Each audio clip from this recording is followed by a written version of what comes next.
Hello, friends. How are you all? Hope you are doing great at various aspects of your lives.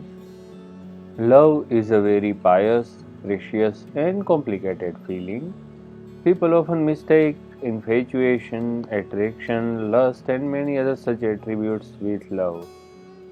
Can a person fall in love for more than once?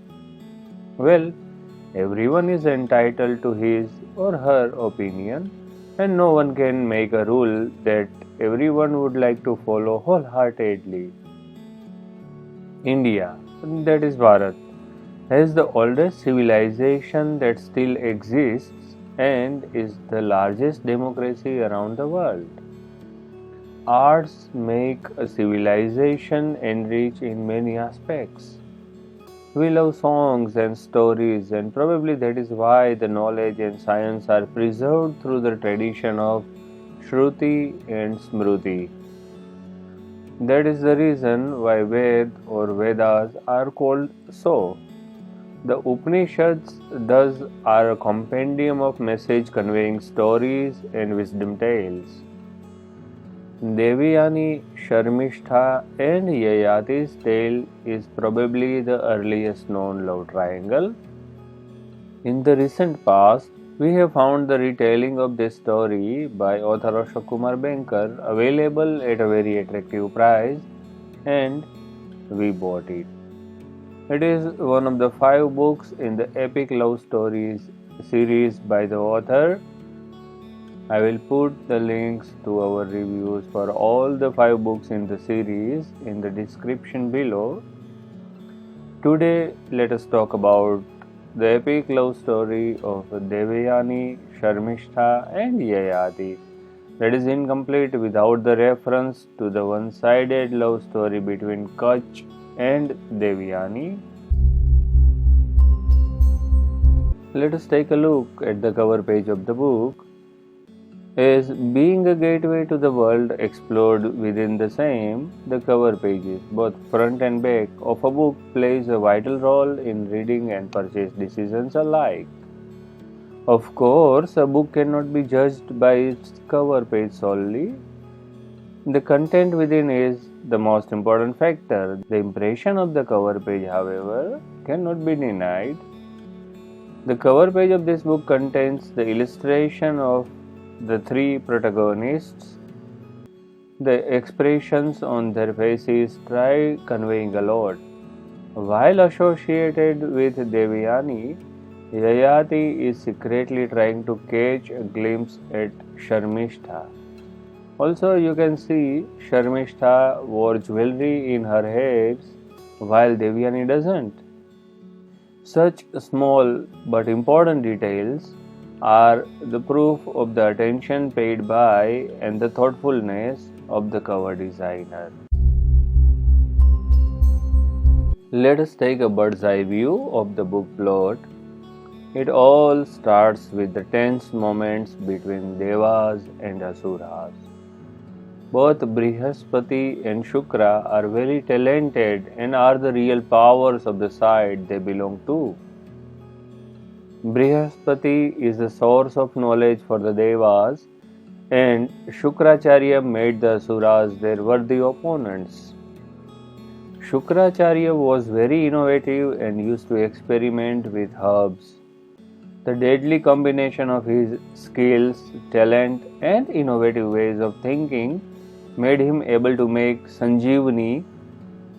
This herb has the power to make alive the dead. Due to this, no matter how much casualties are faced by the Asuras in the war, Shukracharya was able to nullify the loss of lives. This became the biggest cause of worries for the Devas and eventually for Brihaspati. To overcome the situation, they came up with a plan. The only way to balance the equilibrium of the war is the knowledge of this magic herb. The only way left for the Devas is to acquire the knowledge of Sanjeevani. But the plan is easy to think but almost impossible to put into action. Neither Asuras nor Shukracharya will give them the secret. However, Where there is a will, there is a way. It is finally decided that Kach, the son of Brihaspati, will go to Shukracharya's place and prove him a worthy student, and will develop a bond with Devayani, the only daughter of Shukracharya. A series of incidents started from this point eventually played a vital role in changing a dynasty. A large number of readers may know the story and how it unfolds, but it is worth reading than talking much about. I like the way the author has explored the story. Ashok has a very good command on the language, and the linguistic attributes of the book are an evidence of the same. The way he moves the story ahead in a flawless manner gives a reading experience you will enjoy. The book is short and I bought it during a promotion, so it is a perfect value for money book for me. I will recommend you to look for various book promotions and find the right time to buy it. By the way, we also regularly shout about worthy book promotion and offers on all our social media handles. It is worth to note that the book is available as an e-book only. A love story is meant to be read by an adult, or probably the better word is mature reader. While the author has paid conscious attention in maintaining a boundary while exploring the beauty of the ladies and the love moments of the couple, some of the stuff is meant for the adult eyes only. The definition of a true Brahman who happened to be a teacher is explored in the book quite nicely. Irrespective of the differences between himself and Kach's father, as a Brahmin, Shukra could not deny Kach's request. It was the dharma of a Brahmin to accept suitable disciple to his fold, and he could find no fault with Kach. I completely agree with it, and this is how the things should be. The book also explores that this is not the only such incidents. In fact, Angiras, Brihaspati's father, was also the guru of Shukracharya. Of course, it doesn't decrease the importance of Shukracharya's gesture. The author moves a step ahead and tells that of all precious objects in the world, nothing is more precious than knowledge, and the Guru, as caretaker of knowledge, is the most precious of all things on the earth. Is the most precious of all things on earth. Very true. And to add to this, the author also says, it is a Brahmin's dharma to live off alms as best as he can, not because he is a dog who seeks for curry favor, but because his dharma is to dedicate every waking moment to learning and knowledge. These are the reasons to praise Brahmins, not insult them. Actually, these ideologies are the core of real Indian culture, but these days it is rare to find such clear understanding of the same. This fact makes these lines much more important, not only to read but also to understand. The book has some lines that are full of realistic wisdom and will serve the purpose of inspiring the reader too. The one who is able to ignore the criticism of others conquers all obstacles. The wise man is like a charioteer who knows when to rein his horses and does so at exactly the right moment, never letting them go out of control or pull on the reins too tightly. Everyone feels hurt when criticized by evil words, but he who is able to restrain himself from retaliating against his critics attains his goals. Of course, you will find the first and third segments above are quite similar.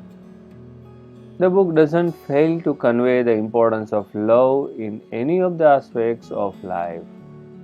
For one may make a child, a marriage, or a kingdom out of ambition, but one can govern them well only through love and compassion. The preceptor was too wise not to see something amiss with this overly simplistic explanation. Beasts of prey grew conscious of a predator's eyes fixed on them for too long. The book has some proofreading errors too, and you can find them in our review article at our website. All in all, the book elaborates many lessons to learn. Here are some of the lessons to learn from this book. While love is the most important feeling, hate overpowers. Sometimes your actions generate quite an opposite effect than what you have expected. Words are really much more powerful than the weapons. One needs to use them with care. Loyalty and trust are very important in any relationship. The things you have got forcefully cannot remain yours.